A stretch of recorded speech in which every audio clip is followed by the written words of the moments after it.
ایک چیز بہت عام طور پہ پروفیسر صاحب، میں آپ سے شروع کرتا ہوں پھر میں ادھر آتا ہوں، دیکھی جاتی ہے جب آپ حج پہ جاتے ہیں یا آپ عمرے پہ جاتے ہیں تو لوگ جس طرح سے کعبہ شریف سے لپٹ جاتے ہیں، جس طرح سے بوسہ دیتے ہیں، تو وہ سب مطلب ٹھیک ہے جس طرح حجرہ اسود کو بوسہ دیا جاتا ہے یا لوگ وہاں پہ کھڑے ہو جاتے ہیں، کیونکہ یہ کہا جاتا ہے، میں نے جتنا سنا ہے کہ خوشبو نہیں لگا سکتے آپ کوئی پرفیوم وغیرہ پر، اس کی جو احرام کی حالت میں. ہاں تو بیت اللہ کے ملتزم جو ہے وہاں چمٹنا چاہیے، دعا کرنی چاہیے. رسول اکرم صلی اللہ علیہ وسلم خود لپٹے اور فرمایا ہونا تس کا بدمو، یا آنسو بہائے جاتے ہیں، ٹھیک ہے، وہ جگہ پر لپٹنا چاہیے، اللہ سے دعائیں کرنی چاہیے، حجر اسود کا بوسہ لینا چاہیے. اور حضرت معاویہ رضی اللہ تعالیٰ مکہ آئے تو وہ بیت اللہ کی ساری دیواریں چوم رہے ہیں. حضرت ابن عباس نے منع کیا، فرمایا لا تفعل ذلك، قبل حجر اسود بوسہ دو. کہ ماذا فی، اس میں کیا حرج ہے؟ کہہ رہا لقد کان لکم فی رسول اسوۃ حسنہ، اللہ کے رسول کا اسوہ یہی ہے. ٹھیک ہے. تو بیت اللہ میں جائے، ملتزم چمٹ کر خوب دعائیں کرے اور روئے، یہ سنت ہے. علامہ صاحب دو باتیں ہیں جی، یہ صحیح ہے. یہ دو باتیں احرام کی حالت میں جب انسان طواف کرتا ہے تو طواف کے دوران میں اگر وہ کعبۃ اللہ سے چمٹنا چاہے تو اس کا طواف متاثر ہوتا ہے، اس لیے اس کو متاثر نہیں ہونا چاہیے. اس لیے طواف کو کمپلیٹ کرنے کے بعد اگر پردے سے لپٹتا ہے تو یہ ثواب کا بھی باعث ہے اور دل کو پاک کرنے کا بھی باعث ہے. اور جہاں تک حجر الاسود کا تعلق ہے وہاں پر بھی ایسا ہی ہے، اس کو ہاتھ لگانا بھی، چومنا بھی، آنکھوں سے لگانا بھی، یہ ساری چیزیں ثواب کا باعث ہیں. لیکن جس چیز کا خیال رکھنا چاہیے وہ یہ ہے کہ اگر آپ اس ثواب کی خاطر کسی حاجی کو دھکا دیتے ہیں تو یہ تو ثواب ہے، وہ حرام ہے. اس حرام کا ارتکاب اس ثواب کی خاطر کسی بھی قیمت پہ جائز نہیں ہے. اگر آپ کسی حاجی کے اوپر چڑھ کر جا رہے ہیں تو یہ اس سے بڑا حرام ہے. اس حرام کا ارتکاب جس میں آپ کسی حاجی کو تکلیف دے رہے ہیں، پھر اس مستحب کام کے لیے، ثواب کے کام کے لیے کسی بھی طور پر جائز نہیں ہے. اس لیے وہ جائز تب ہے جب کسی اور مومن مسلم صاحب احرام حاجی کو کسی طرح کی کوئی اذیت نہ ہو اور آپ آرام سے یہ کام کر سکیں. لیکن اگر ایسا نہیں ہے تو پھر آپ دوسروں کی اذیت کے ذریعے سے یہ کام کرنا چاہیں تو وہ قطعاً حرام ہے اور جائز نہیں ہے. بالکل. نوی صاحب جی میں آ رہا ہوں، اس طرف بھی آ رہا ہوں. جی فقہ حنفی کے مطابق جی دو الگ الگ چیزیں، اس کو تھوڑا سا سمجھ لیا جائے. جس وقت بندہ احرام باندھتا ہے، احرام میں داخل ہوتا ہے تو اس کی کچھ پابندیاں ہیں. ان پابندیوں میں ایک پابندی یہ ہے کہ وہ خوشبو نہیں لگا سکتا اور خوشبو کو چھو بھی نہیں سکتا. ٹھیک ہے. کعبہ شریف کے پردوں کے ساتھ یا کعبہ شریف کی دیواروں کے ساتھ یا حجر اسود کے ساتھ یہ خوشبو کثرت کے ساتھ ملا ہوا ہونا یہ امر شائع ہے، واضح ہے. یعنی یہ انڈرسٹوڈ بات ہے، سارے مسلمانوں کو پتہ ہے کہ کعبہ شریف کے ساتھ بھی خوشبو لگی ہوئی ہے اور حجر اسود کے ساتھ بھی خوشبو لگی ہوئی ہے. لہٰذا حالت احرام میں جب وہ چاہے وہ مقام ملتزم سے لپٹتا ہے یا وہ کسی اور کعبہ شریف کے رکن یمانی کو چھوتا ہے یا حجر اسود کو، تو وہاں کی خوشبو اس کے جسم کے ساتھ لگنا، یہ جب ایک چیز واضح اور ظاہر ہو تو اس سے بچنا ضروری ہے. لہٰذا جب وہ عمرہ کر رہا ہو، جب تک اس کا عمرہ کمپلیٹ نہ ہو اور وہ عمرے کی احرام کی پابندیوں سے جب تک وہ نکل نہ جائے، اس وقت تک اس کو کعبہ شریف کے ساتھ لپٹنا یا حجر اسود کے ساتھ جا کر لپٹنا یا اس کو بوسہ دینا، اس سے اجتناب کرنا چاہیے. اور حج کے دوران حج کا بھی سیم ہے، مسئلہ سیم ہے. یعنی جب وہ احرام میں ہے تو اس کے لیے یہی مسئلہ ہے، کیونکہ اس طرح کرنے سے اس کا وہ جو پابندی ہے احرام کی وہ اس کے لیے اس کو یہ توڑ رہا ہے کہ یہ خوشبو لگی ہوئی چیز کو یہ چھو رہا ہے. اور اس کے جسم، چونکہ یہ ہر حاجی کو پتہ ہے، ہر شخص کو پتہ ہے کہ کعبہ شریف سے آپ ہاتھ لگائیں تو آپ کے جسم سے ہاتھ سے خوشبو آتی ہے. اچھا، تو یہ اس سے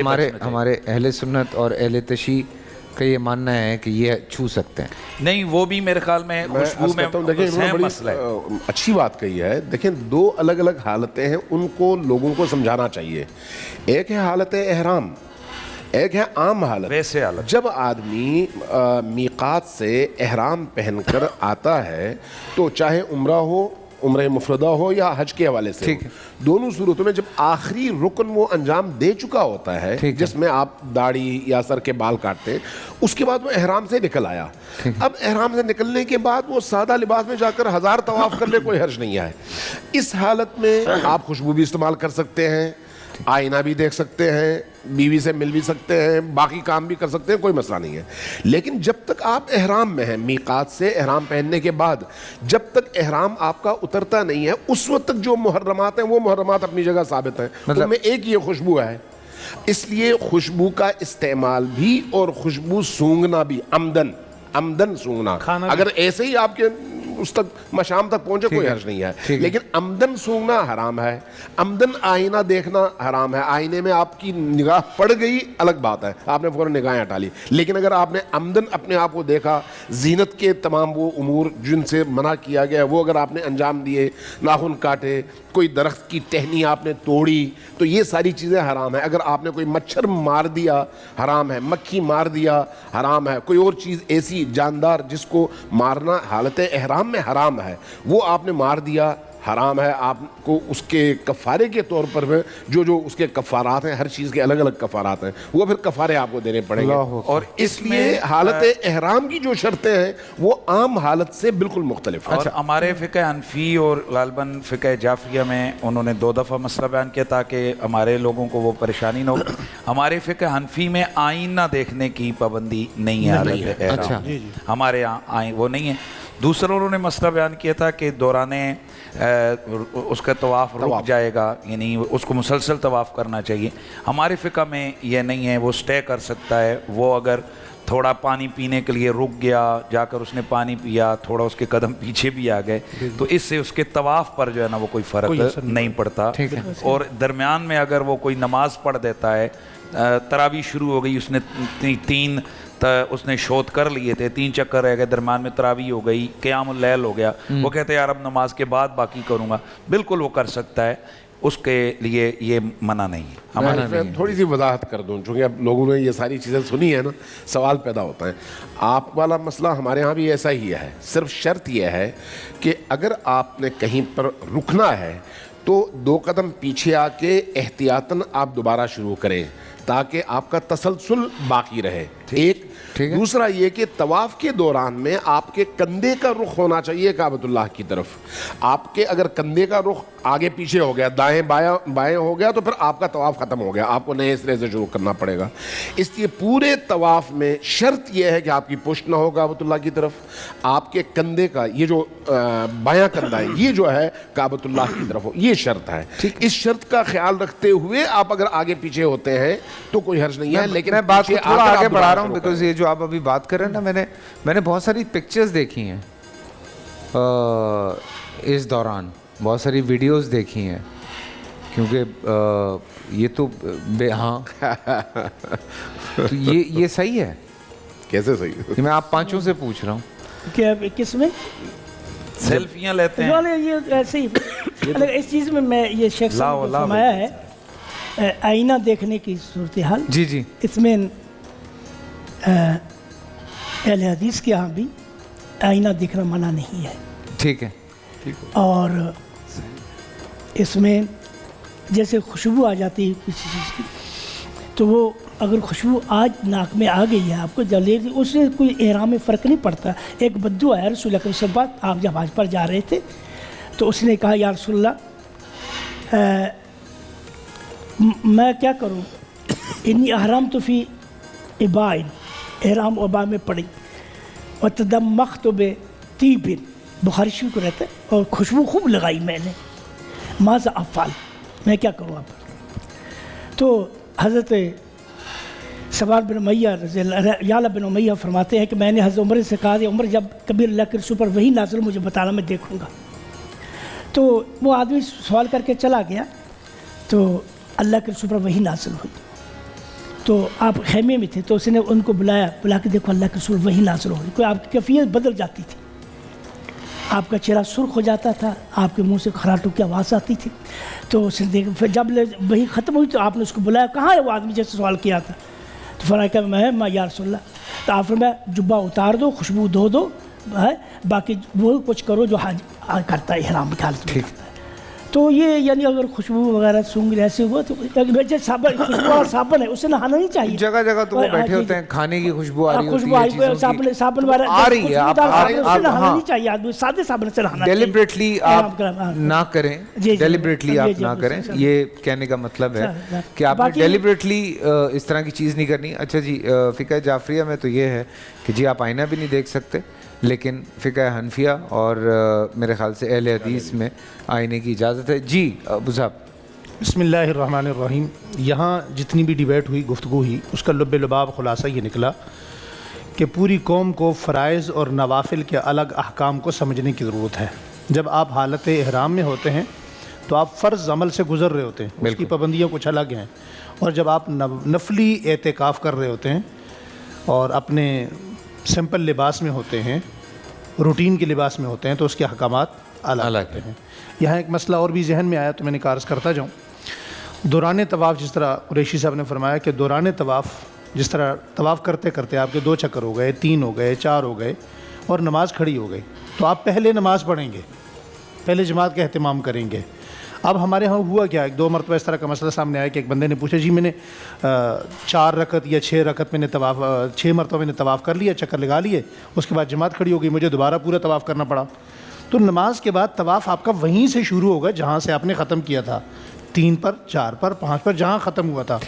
اب یہاں ایک اور مسئلہ بھی ذہن میں رکھیے، ہمارے فقہا نے اس پر بہت کچھ لکھا ہے۔ دیکھیے پوری دنیا میں حقیقت یہ ہے کہ عورت کے چہرے کا پردہ ہے، اسلام میں عورت کے چہرے کا پردہ بالکل واضح ہے، لیکن وہاں خانہ کعبہ میں عورت چہرہ، اس کے چہرے کا پردہ نہیں ہے۔ اس کی ایک حکمت پر بات یاد آئی تو میں نے کہا گوش گزار کرتے جائیں، یہ کیوں ہے؟ صوفیاء اکرام نے لکھا ہے اس پر، صوفیاء اکرام نے لکھا کہ میرا بندہ یہاں بھی آ کے بدلا ہے یا نہیں بدلا؟ اللہ پوری دنیا میں چہرے کا پردہ ہے، وہاں نہیں ہے جب آپ طواف کر رہے ہیں۔ تو اللہ بتانا چاہتا ہے، دیکھنا چاہتا ہے کہ یہ بندہ میرا یہاں کے بدلا بھی ہے یا نہیں بدلا۔ تو گویا آپ یہ سمجھ لیجئے کہ حج عمرہ تبدیلی کا نام ہے، بندہ واپس آ کے تبدیل ہو جائے تو حج عمرہ قبول ہے، ورنہ یہ نصیب کے چکر ہیں اور کچھ بھی نہیں ہے۔ ماشاء اللہ۔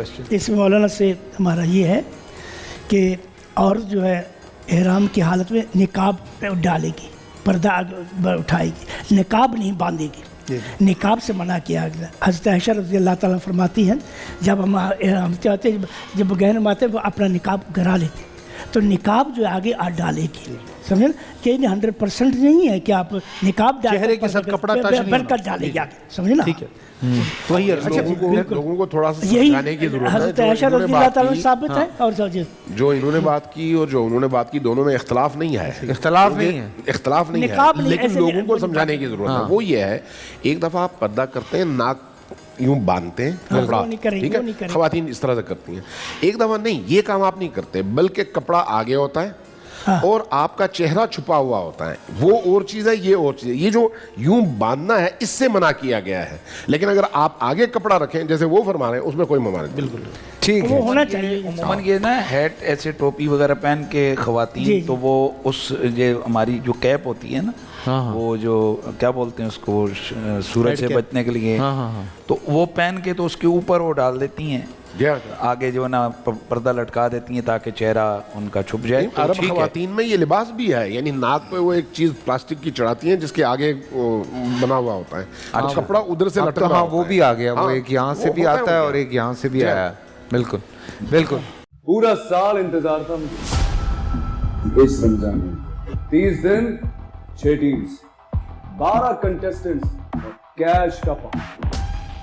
اب گیم وہ ہوگا جسے آپ کا نہیں ہوگا، جس نے جو کرنا تھا کر لیا۔ لاکھوں عوام کو دینے کا ذمہ ہم نے حصہ، شور گونجے گا ہر گلی نکڑ اور دکان، رمضان لیگ بنے گی آپ کی پہچان، نعرہ لگے گا تو پارا چڑھے گا۔ گیم شو ایسے چلے گا، رمضان لیگ روزانہ شام 7 بجے صرف بول انٹرٹینمنٹ پر۔